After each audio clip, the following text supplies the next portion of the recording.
마케팅에서 잔상 효과라는 게 있습니다. 그 소비자가 상품을 구매하는 그런 상황에서 지나가다가 갑자기 어디선가 보거나 생각나는 브랜드가 저절로 딱 떠오르는 그런 현상을 얘기합니다. 예를 들자면요. 그 PPL이라 그러죠. 드라마에서 주인공이 어떤 상품을 이렇게 막 넣고 음식을 막 맛있게 먹습니다. 그 맛있게 먹는 모습에 빠져들다 보면 그 모습이, 그 상황이, 그 상품이 내 뇌에 자연스럽게 들어와서 저장이 됩니다. 이렇게 저장된 기억이 어느 날 마트에서 쇼핑을 할 때 내가 전혀 계획하지도 않았는데 사려는 생각조차 없었는데 그 상품을 보니까 손이 가고 카트에 담는 거예요. 그리고 집에 와서 정리를 하다가 갑자기 내가 이거 왜 샀지? 이거 내가 언제 샀더라? 이거 왜 집어넣었지? 라고 떠올리게 되는 기억. 이게 바로 잔상 효과 때문입니다. 대표적으로 이 마케팅을 아주 잘 활용한 회사가 코카콜라 회사입니다. 여러분, 지금 머릿속에 산타클로스를 딱 떠올려 보세요. 뭐가 떠올라요? 예? 아, 그렇죠. 예, 지금 여기 나온 얘기들 다 맞아요. 이 모습이 떠오를 겁니다. 그죠? 빨간 옷에 풍채가 있는 사람이 흰 수염을 두른 산타클로스는 바로 이 모습이에요. 근데 여러분 아세요 혹시? 사실 1931년 이전에는요, 사람들이 떠올리는 산타클로스의 모습은 이것과 전혀 달랐어요. 어떤 모습이었냐? 이랬습니다. 이게 사람들이 생각하는 산타클로스였었어요. 요 인물이 여러분 그 산타클로스는 성 니콜라스인 건 아시죠? 이게 성 니콜라스 인물하거든요. 그러니까 많은 사람들이 산타클로스 그러면 지금처럼 이런 이미지가 아니라 경건하고 종교적인 옷을 입고 빼짝 마르고 이런 이미지였습니다. 그런데 이 산타클로스의 이미지를 코카콜라가 완전히 바꿉니다. 우리가 지금 기억하고 있는 그 빨간 옷과 풍채 있고 흰 모습으로 바꿔요. 왜? 친근한 이미지를 만들어 놨어요. 그래가지고 성탄절이 되면, 크리스마스가 되면 산타클로스가 아주 친근하게 아이들을 데리고 즐겁게 하하하하 이런 걸로 광고 마케팅을 했어요. 그래서 요즘도 산타클로스와 함께 광고가 이렇게 나가요. 코카콜라는 항상. 이 모습은 여러분 그 코카콜라 캔이 무슨 색깔이에요? 빨간색. 하얀색은 거품. 그래서 예전에는요, 요 광고가 나가기 전에는 코카콜라는 여름에만 팔렸어요. 근데 이 잔상 효과, 산타클로스 성탄절 콜라 먹어야지, 이게 자연스럽게 연결이 돼서 겨울에 매출이 엄청 올라가는 일을 만들어냈습니다. 근데 여기서 잔상 효과에 역효과가 있어요.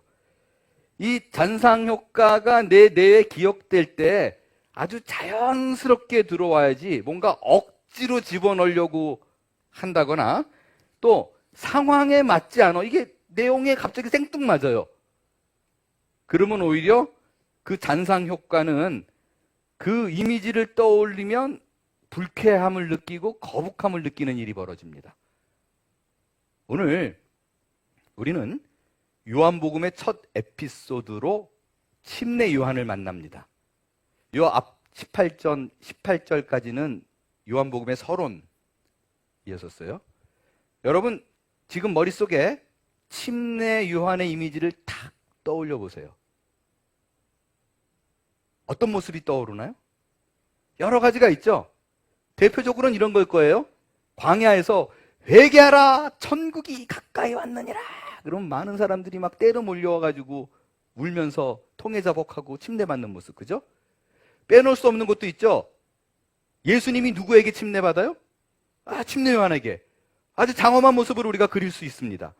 또 당시에 분봉왕 헤롯이 자기 동생 빌립의 아내를 뺏었어요. 헤로디아. 이게 너무 뭐라 그러죠? 이게 말이 안 되는 행위잖아요. 그래서 온 백성들이 분노하고 있는데 왕이기 때문에 아무 말도 못해요. 근데 어느 날 이 침례 요한이 등장하더니 헤로디아와 헤롯을 막 까기 시작합니다. 그러니까 사람들이 막 속이 시원한 사이다예요. 이런 모습도 우리가 의연한 침례 요한의 모습으로 잔상이 남아 있습니다. 그런데 여러분, 사실이요, 이런 것보다 내가 침례 요한을 묵상하면서 마음의 이미지를 떠오르면 가슴이 막 웅장해지고 푸근해지고 터져갈 이런 게 안 생겨요. 뿌듯하지 않습니다. 어떤 마음이 더 많아요? 애잔해요. 애잔해요. 아파요. 왜요? 그의 마지막이 어떻게 끝나요? 웅장하고 장엄하게 끝나지 않아요. 10대 소녀의 소반 위에 목이 잘려진 그의 머리, 이게 우리에 남아있어요. 이건요, 그가 화려하게 사역했던 그 눈부신 사역하고는 전혀 맞지 않아요. 그는 주의 길을 예비하러 온 자입니다. 많은 사람들이 메시아인 줄 알고 그리스도인 줄 알고 쫓아갔었어요.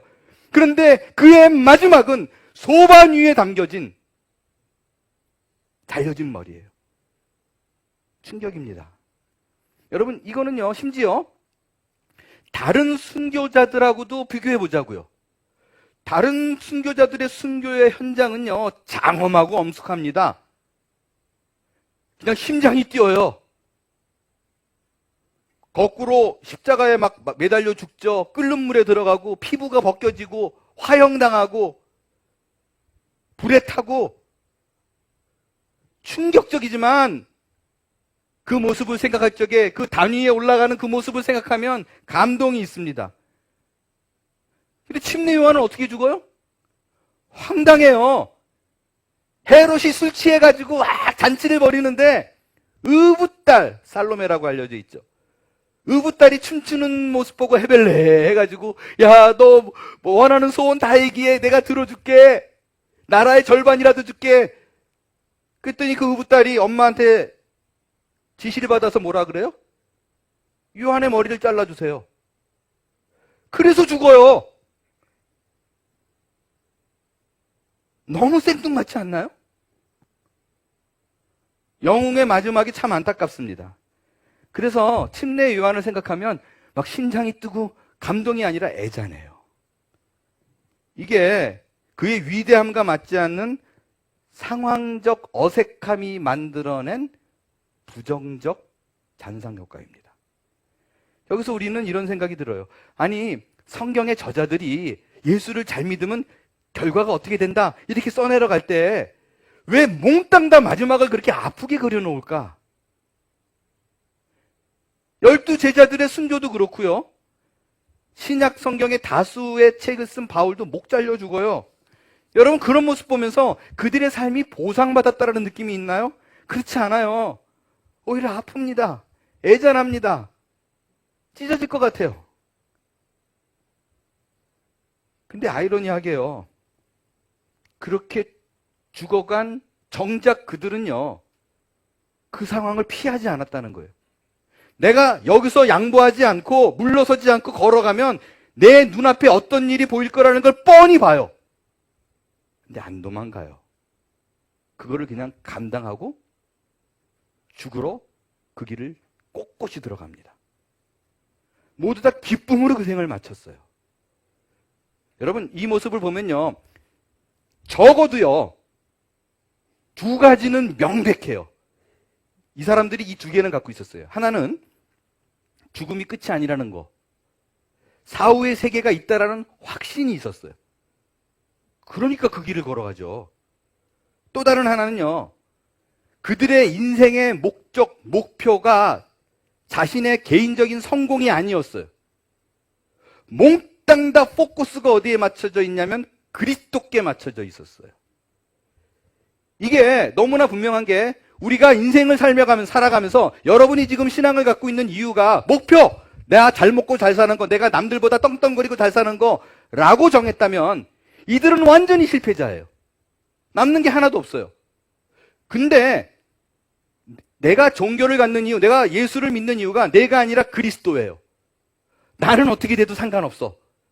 다만 내 인생을 통해서 그리스도가 빛이 나는데 그거를 목적으로 두고 산 사람이라 라는 걸로 딱 못 박아두면요, 이들처럼 성공한 인생은 없어요. 안 그래요? 자기는 그냥 사라졌지만 자기의 인생의 가장 큰 목적이 그리스도의 영광을 드러내는 건데 이 일을 해냈어요. 그리고 더 놀라운 건 이 죽음이 가치가 있는 건 2000년이 지났는데 여전히 우리는 그 얘기를 하고 있어요. 여러분, 인생은 어차피 한 번 가요. 그거는 모두가 당면한데 내 인생의 목적이 나를 위한 것으로 뿌리를 바꿔놓고 그걸 향해 달려갔는데 안 이루어져요. 어떻게 될 거예요? 그러면 죽을 때 비참한 거예요. 힘든 거예요. 근데 목적이 그리스도예요. 그럼 완전히 다른 이야기가 내 삶에 펼쳐지게 되는 것입니다. 그게 신자입니다. 여러분, 우리가 하나님께 부름을 받은 이유, 여러분이 오늘 이 자리에 앉아 있는 이유, 다시 한번 정리하셔야 돼요. 나의 부함과 나의 명예로움에 있지 않습니다. 나의 어떠한 형편과 상황에서든지 간에 내가 있던지 없던지 간에 그 순간 속에서 그리스도를 바라보게 해야겠다. 나는 그리스도를 증거하는 삶을 살아야겠다 라고 말한다면, 라고 결정한다면 여러분의 인생은 달라집니다. 그리고 그 길을 걸어가는 자가 신자예요. 오늘 본문에 나타난 침례 요한의 모습을 통해서 그리스도를 증거하는 신자의 모습은 어떠해야 되는가? 요한과 유대인과의 대화 속에서 살펴보겠습니다. 먼저 오늘 본문은요, 그 시작이 요한이 등장을 하는데, 말씀드렸지만 요한복음은 다른 앞서 마태, 마가, 누가복음이 이미 있었어요. 그죠? 그러니까 거기 나왔던 얘기를 또 쓸 필요가 없잖아요. 그러니까 요한복음만 먼저 읽으면 이게 왜 무슨 소리지라고 생각될 텐데, 이걸 쓸 때 요한이 뭐를 염두에 뒀냐면 침례 요한은 이미 앞서 복음서에서 다 이들이 알고 있다라는 걸 염두에 뒀어요. 근데 혹시 이 자리에서 침례 요한을 모르는 분을 위해서 잠깐 얘기를 들으면 마태, 마가, 누가 복음에 뭐가 있었냐면 침례 요한이 어떻게 태어났는가, 그리고 그가 사역할 때 어떤 일이 있었는가. 어떤 일이 있었냐면 등장하자마자 회개하라 천국이 가까이 왔느니라 요단강가에서 외치니까 온 천지 사방에서 구름대같이 사람들이 몰려와서 통해 자복을 하더라 라는 내용이 마태, 마가, 누가에 있어요. 그러고 나서 요한복음에서 요한이 등장하면서 연결을 시켰어요. 자, 이 사역이 너무너무 거대했어요. 그 성경 그대로 말하면 예루살렘과 온 유대와 요단강 사방에서 몰려왔다고 되어 있어요. 그러니까 이걸 보고 긴장한 사람들이 있었어요. 유대인들이 몇 사람을 보냅니다. 그리고 침례 요한에게 이게 어떻게 된 일인지 몇 가지를 물어봐요. 유대인들이 제사장들과 레위인들을 보냈다라고 되어 있는데, 그래서 질문을 물었다라고 되어 있는데, 여기서 유대인들이 누구냐 라고 말하면 24절에 보니까 바리새인들이래요. 바리새인들은 율법에 정통한 사람들입니다. 근데 이 사람들이 바리새인일 뿐만 아니라 아마도 산헤드린 공의원의 일원일 거다라고 생각을 해요. 이 말은 뭐냐면 산헤드린 공의원, 이게 말하자면 요즘 말하면 국회의원이에요. 상원의원 뭐 이런 사람들이에요. 71명으로 구성되어 있는데 바리새인도 그 중에 한 파트. 바리새인, 사두개인 뭐 이렇게 쭉 있는데 그 중에 가장 파워 있는 권력을 쥐고 있던 사람들이 이게 눈꼴 사나운 거예요. 집중을 자기가 받아야 되는데 온 백성들이 침례 요한을 따르니까 못 견뎌 해서 이 바리새인들이 레위인하고 제사장들을 보내요. 그리고 신문하듯이 물어봅니다. 첫 질문이 뭐냐면 너 누구야? 너 누군데 이런 짓 하고 있어? 네 정체가 뭐야? 라고 물어보는 거예요. 자, 왜 이걸 물어보냐면요. 여러분, 백성들을 회개하고 하나님 말씀으로 돌아오게 하는 일은 원래 성전 업무를 다 맡은 사람들이 해야 돼요. 거기서 하면 안 돼요. 거기서 하면 안 돼요. 성전에서 해야지. 아니, 그러면 침례 요한이 다 해버리면 제사장하고 레위인들은 뭐 해요? 그러니까 어떻게 보면 밥줄이 끊어지는 거예요. 긴장했어요. 아, 뭔데 저렇게 따라가지? 가서 뭐라 그러냐면, 너 뭐야? 라고 물어봅니다. 그러니까 요즘 식으로 말하면 이렇게 생각하면 좀 좋을 것 같아요. 저 페어팩스 스쿨 하이스쿨, 페어팩스 하이스쿨 파킹랏에 어떤 사람이 등장해가지고 막 크게 설교를 하는데 주일날 예배당에 안 오고 다 거기가 있어요. 뭔 일이지? 점점 교인들이 줄더니 다 거기 있어요. 그때 이 버지니아 교회 협의회에서 사람을 파송했어요. 가가지고 그 설교하는 사람 불러가지고 너 누구야? 라고 묻는 건 무슨 말이냐면 너 어느 신학교 나왔어? 너 교단이 뭐야? 너 설교 라이센스가 있어? 왜 네 맘대로 해? 왜 교회를 위협해? 뭐 이런 뜻이에요. 너 누구야? 라고 물어봤어요. 근데 누가 찾아와가지고 너 누구야? 물어보면 당당하게 나 누구야? 라고 말하면 되잖아요. 그죠? 너 누구야? 나 요한이야. 내 아버지 사가랴야. 왜? 뭐 이러면 되잖아요. 근데 유대인들이 찾아와가지고 너 누구야? 그러니까 요한이 대답을 하는데 아주 속 터져 죽겠어요. 딱 부러지게 말 안 해요. 단답형으로 딱 끊어지게 얘기해요. 그리고 무슨 선문답도 아니고 질문하면 이게 뭔 소리 하는 거야? 못 알아들을 얘기만 해요. 엉뚱한 소리를 합니다. 읽는 저도 속 터지는데 직접 그 얘기를 들으면 얼마나 이게 속이 뒤집어지겠어요. 이 중에도 속 터졌던 사람이 있을까봐 제가 그걸 좀 풀어드릴게요. 이들이 찾아와서 요한에게 너 누구야? 라고 물을 때 나 요한이야 라고 대답 안 해요. 생뚱맞게 나 그리스도 아닌데? 그래요. 만약에 제가 그런 답을 들었다면 뭔 소리야? 난 네가 누구냐고. 너 누구라고 대답하면 될 거 아니야? 라고 얘기를 할 텐데 유대인들이 참아요. 그리고 그 다음 질문해요. 그럼 넌 엘리야야? 아닌데? 그럼 넌 그 선지자야? 그것도 아닌데? 그러니까 이제 유대인이 점점 이렇게 열이 받기 시작했어요. 그래서 물어보죠. 그러니까 네가 누구냐고. 딴 소리 하지 말고 네가 누군지 대답을 하라고. 그때 비로소 침례 요한이 유대인들에게 자기가 누군가라고 밝히는데 이것도 추상적이에요. 뭐라 그러냐면요. 나 광야에서 외치는 소리인데 이건 또 무슨 소리예요? 그러니까 결국 여기서 이제 유대인들이 폭발을 해요. 여기 열려요. 그래서 요한에게 아니 잠깐만 너는 그리스도도 아니고 엘리야도 아니고 선지자도 아닌데 너 왜 네 맘대로 침내줘? 라이센스 없잖아. 왜 네 맘대로 해? 라고 야단을 칩니다. 이거에 대해 너 봐보세요. 너 왜 침내줘? 그러면 나는 왜 침내주냐면 이래야 정상이잖아요. 근데 침례요한이 그거에 대한 대답을 하는데 아주 이 대답이 고구마 한 100개 먹이고 물 안 먹인 거랑 똑같아요. 속 터집니다. 왜 침례줘라고 물었는데 대답을 이렇게 해요. 나는 물로 침례를 주노라. 아니 그럼 왜 침례 주나는데 물로 침례를 지금 저도 열받네. 아니 그럼 누구는 흙으로 주냐? 그거 다 아는 얘기잖아요. 물로 침례를 주는 거. 나는 물로 침례를 줘. 뒤이어서 하는 얘기는 더 속 터져요. 내 뒤에 오는 그 이가 있어. 더 대단해. 아니 그 뒤에 오는 사람이 누군지를 얘기를 하든죠. 밑도 끝도 없어요. 나는 물로 침례를 주는데 그 뒤에 오는 사람은 더 대단해. 그러니까 그게 누구냐고. 대답도 안 해요. 그냥 신발끈도 못 맬 만큼 내가 종이야 종. 그러니까 유대인들이 그 얘기 듣고 얘 이 대화가 안 되는 애구나. 그리고 그냥 가요. 여기서 이런 질문이 듭니다. 침례 요한은 왜 이 질문에 자다가 봉창 두드리는 소리 하냐는 거예요. 그리고 여러분 지금 이렇게 스텝 바이 스텝, 센텐스 바이 센텐스 이렇게 제가 읽어드렸잖아요. 근데 혹시 아세요? 느꼈어요?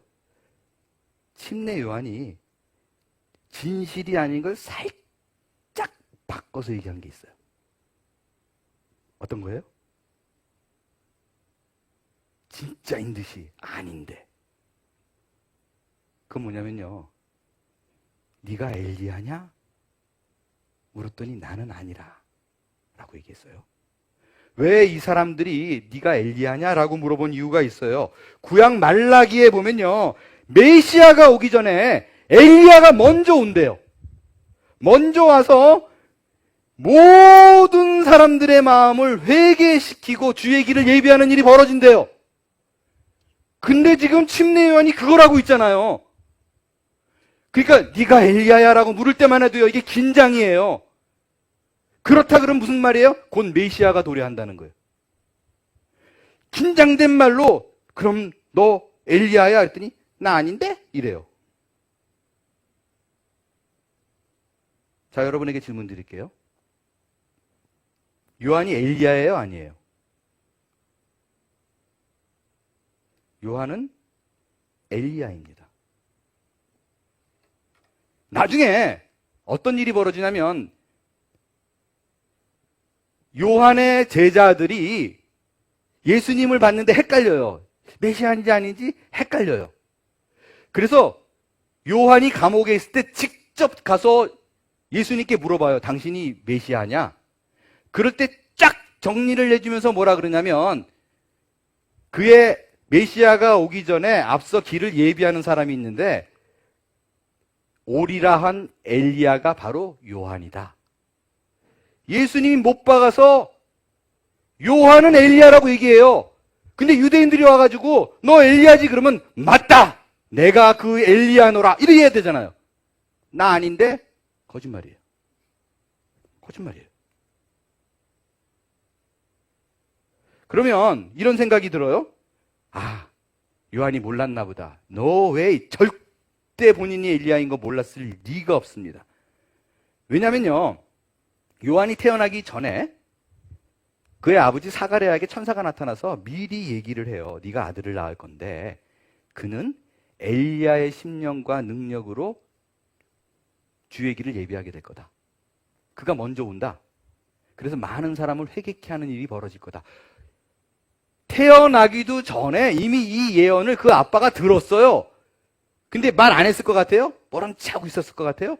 저렇게 광야에 나가서 빈들에 뛰어다니고 회개하라고 전파할 때 뜯어 말렸을 것 같아요? 아니다, 이게 예언이 이루어진 거다. 요한아 일로 와. 너 엘리야야. 사명으로 알아. 그러니까 뛰어다녔을 거 아니에요. 알고 있었어요. 알고 있었어요. 근데 왜 아니라고 얘기할까? 단순해요. 이게 그렇게 또 완전히 거짓말은 아닌 게요.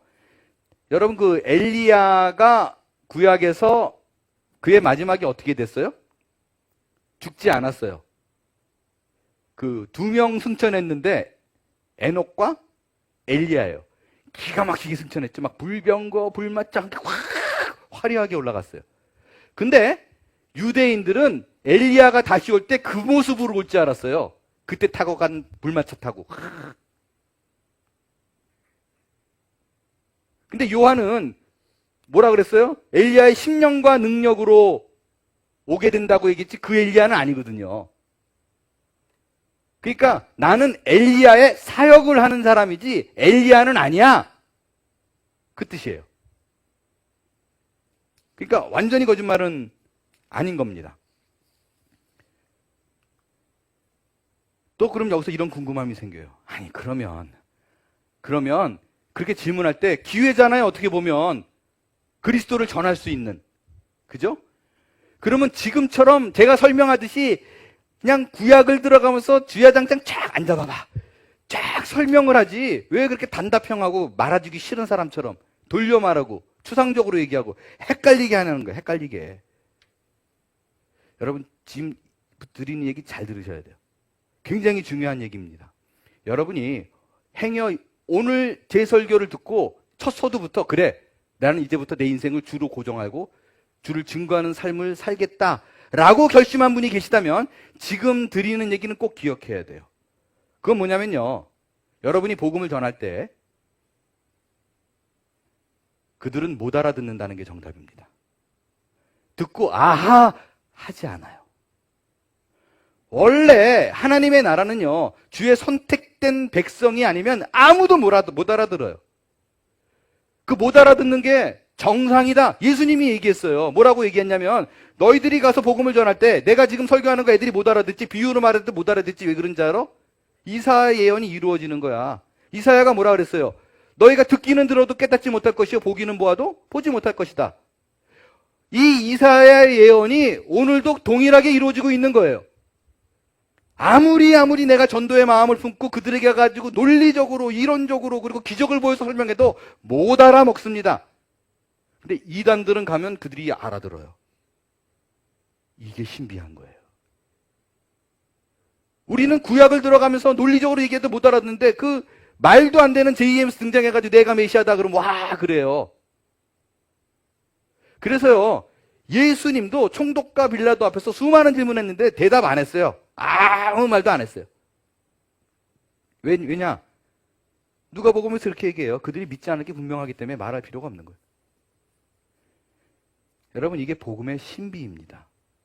저는 개인적으로 설교 입장에서요, 설교하는 사람 입장에서 너무 이렇게 곤욕스러울 때가 있어요. 상심될 때가 있어요. 그건 뭐냐면, 목사들 강사로 쭉 여러 해 가지고 어느 자리에 가가지고 설교 이렇게 나눠서 할 때가 있거든요. 그런 집회가 있어요. 저도 인바이트 받아가지고 거기서 설교를 해요. 그럼 저 아시지만 뭐 사람이 얼마 있건 간에 저는 진짜 열심히 준비합니다. 그래가지고 막 불을 토하듯이 막 하는데 불은 나만 뿜어요. 다 별 맹맹하고 이런 적이 없어요. 근데 설교 전에 어떤 분이 저한테 그렇게 얘기를 해요. 경상도 사투리 쓰는 분인데, 아, 나는 준비한 게 없어요. 뭐 어떻게 될지 모르겠대요. 저 막 차에서 기도하고 왔대요. 근데 설교를 들으면 여러분도 아시잖아요. 이게 준비된 설교인지 아닌지. 근데 다 울어요. 그리고 오늘 예수 그리스도를, 복음을 영접한 사람 일어서세요. 그러면 다 일어나요. 환장하겠어요. 근데 이게 어쩔 수 없어요. 왜냐하면 설교는, 복음을 전하는 것은, 그에 대한 반응은 내가 움직이는 게 아니에요. 하나님이 하시는 일이에요. 절대 인간의 힘으로는 변화가 안 됩니다. 물론 뭐 그렇다고 해서 그러니까 대강 전해도 돼요 라는 얘기도 아니고, 기회 있는데 안 가도 돼 이런 얘기는 더더욱 아닙니다. 복음을 전할 때 전해야죠. 기회가 있으면 해야죠. 그러나 꼭 기억하세요. 내 열심과 열정과는 상관없이 반응이 없을 수도 있어요. 못 알아들으면 정상이구나 라고 생각하세요. 그때 내가 해야 될 게 있어요. 나는 복음을 전하는 일에 부름을 받은 일이니까 그냥 하면 돼요. 하면 내일은 끝난 거예요. 내일은 끝난 거예요.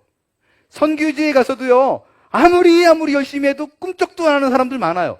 근데 끝난 거예요. 내 역할은. 나는 씨를 뿌렸어요. 잊어버리세요. 그 씨가 박히고 가지 돋고 열매 맺고 하는 거는 하나님이 하시는 일이에요. 여기에 반응이 없다고, 아, 이건 난 아닌가 보구나, 이러지 말자는 거예요.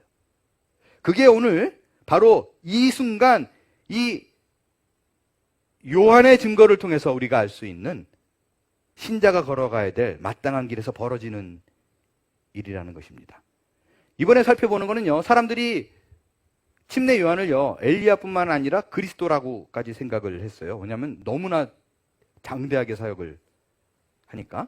그리고 메시아는 예수님인데 사람들이 요한을 메시아로, 그리스도로 생각했어요. 왜냐하면요, 둘이 비슷한 데가 되게 많아요. 일단 여러분 아시지만 침례 요한하고 예수님하고는 친척 관계예요. 침례 요한이 6개월 형이에요. 먼저 태어났어요. 이 둘이 얼마나 자주 만났는지는 몰라요.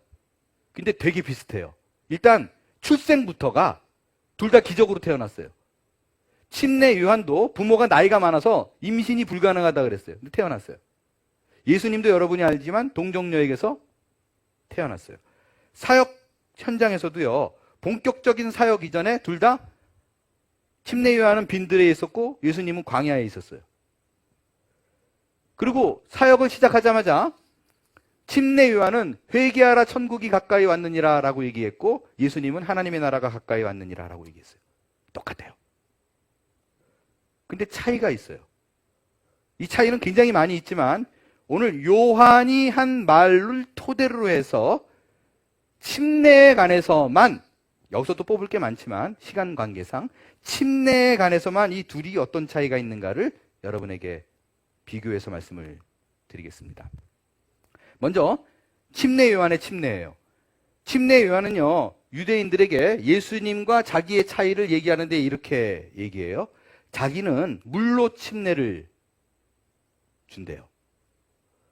자, 이 말이 무슨 말이냐? 여러분, 물은 성경에서 의미하는 바가 많아요. 그런데 대표적인 의미로요, 심판이에요. 노아의 홍수. 믿지 않는 사람들을 죽인 심판이에요. 홍해바다. 믿지 않는 이집트 군인을 죽인 심판이에요.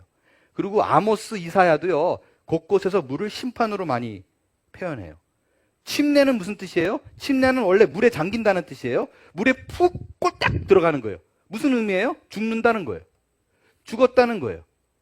침례의 또 다른 의미가 뭐냐면, 정말 많이 쓰이는 침례의 의미는 뭐냐면 서로 다른 객체가 하나가 된다, 연합된다 라는 의미가 있습니다.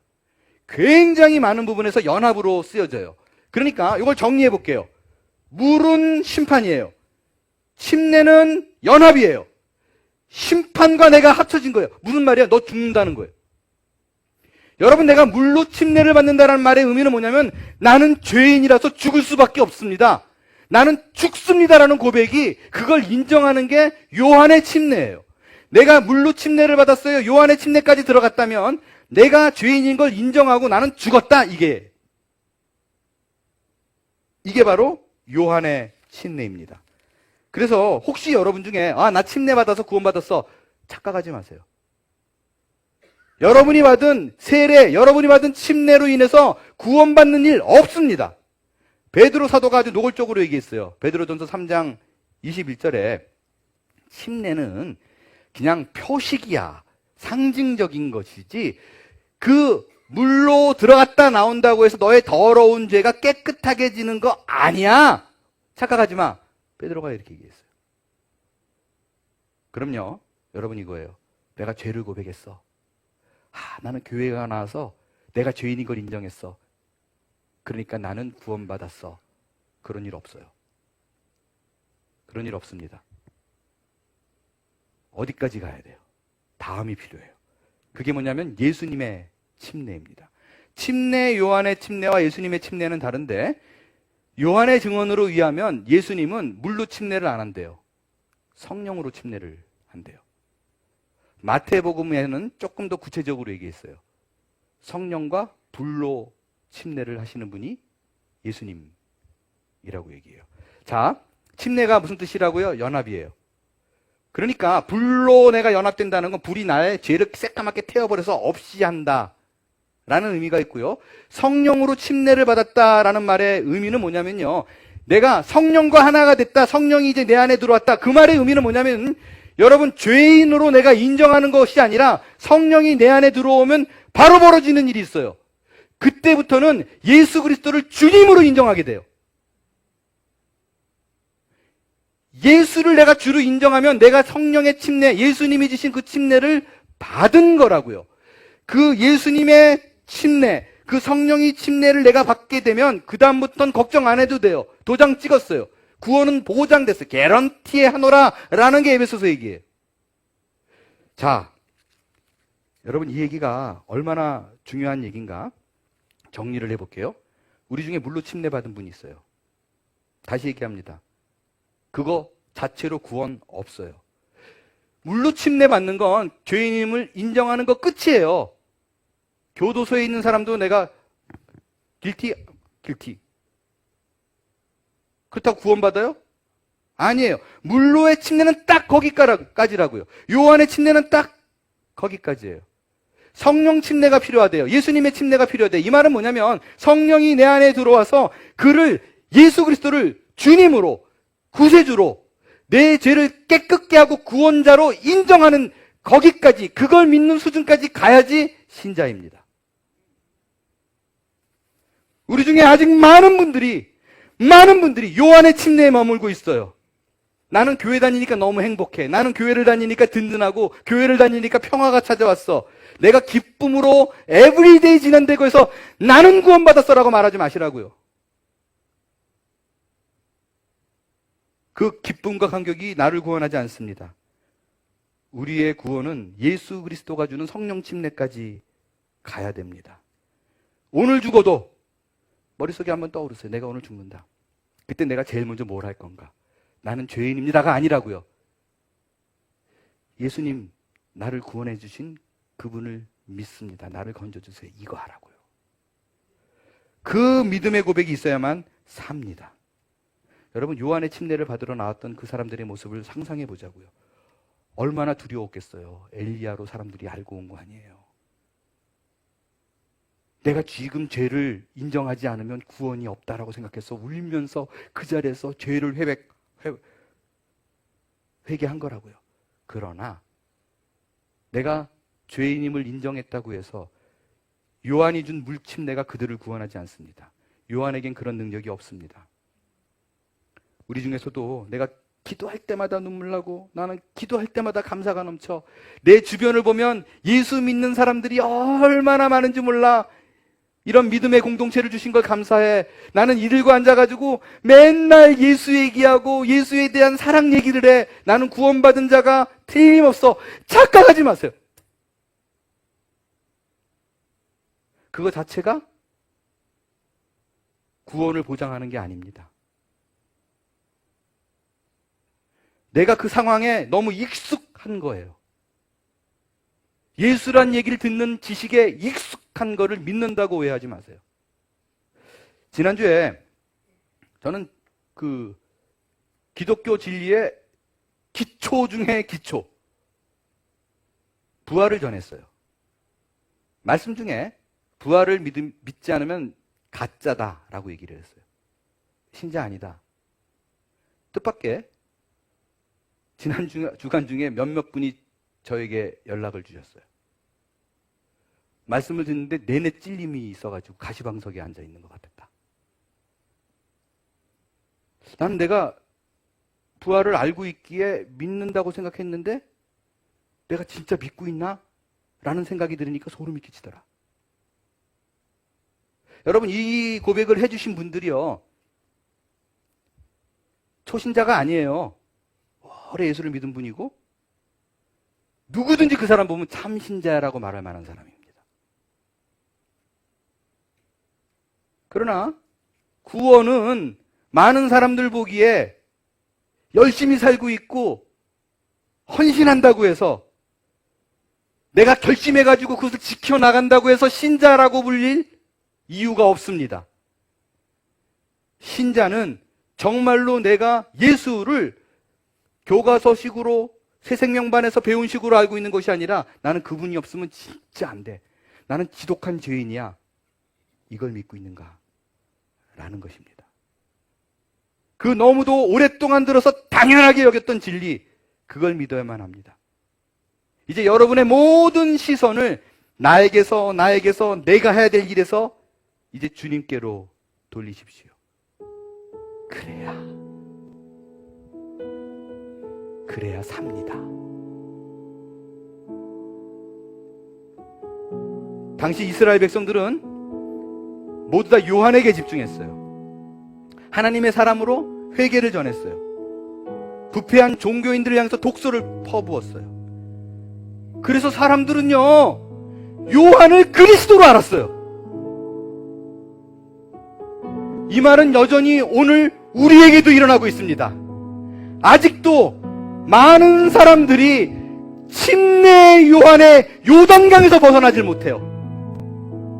여전히 그곳 베다니에 있어요. 일어나야 됩니다. 물을 박차고 나와야 됩니다. 예수 그리스도 그 건너편 강가로 가야 삽니다.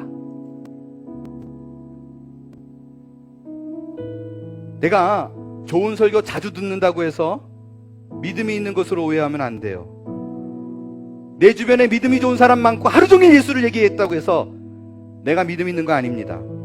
그 시선을 이제 요단강에서 머물지 말고 그리스도께로 향하십시오. 내 노력과 내 의지와 결심이 아닌 오직 그리스도를 향할 때 내가 살아나게 될 것입니다.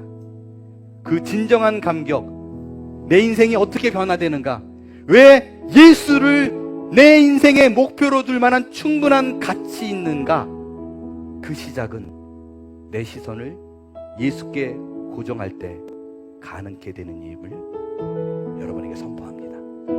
일어나 찬양하겠어요.